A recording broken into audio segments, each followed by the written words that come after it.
સુરતની અડાજણ પોલીસે mephedrone drugs સાથે એક ઇસમની ધરપકડ કરી છે. અડાજણ સરદાર બ્રિજ નીચે બાઇક પર ડ્રગ્સ વેચતો હતો યુવક અને પોલીસે બાતમીના આધારે રઝાક રોનક શેખની ધરપકડ કરી.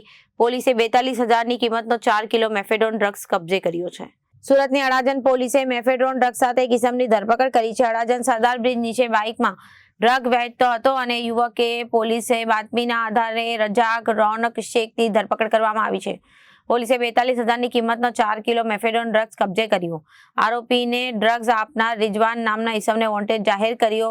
હાલ પોલીસે આરોપીની ધરપકડ કરી વધુ તપાસ હાથ ધરી છે.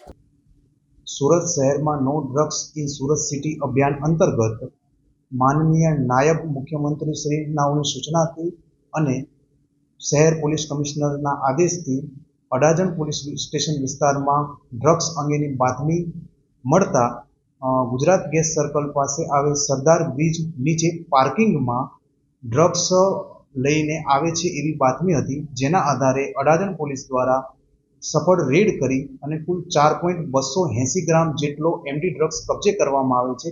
સાથે કુલ 1,26,000 જેટલો મુદ્દામાલ કબજે કરી અને આ સફળ કેસ કરવામાં આવ્યો છે, જેમાં રઝાક શેખ કરી અને આરોપીને પકડવામાં આવેલો છે. સાથે સાથે રિઝવાન નામનો આરોપી કે જ્યાંથી આ પકડાયેલ આરોપી જેની પાસેથી આ ડ્રગ્સ લાવે છે તેને વોન્ટેડ જાહેર કરવામાં આવેલ છે અને જેને પકડવાની તજવીજ હાલ ચાલુ છે. હાલમાં રઝાકનો કોઈ ગુનાહિત ઇતિહાસ જાણવા મળેલ નથી, પરંતુ તપાસ હાલ ચાલુ છે. Bureau report Janadesh news.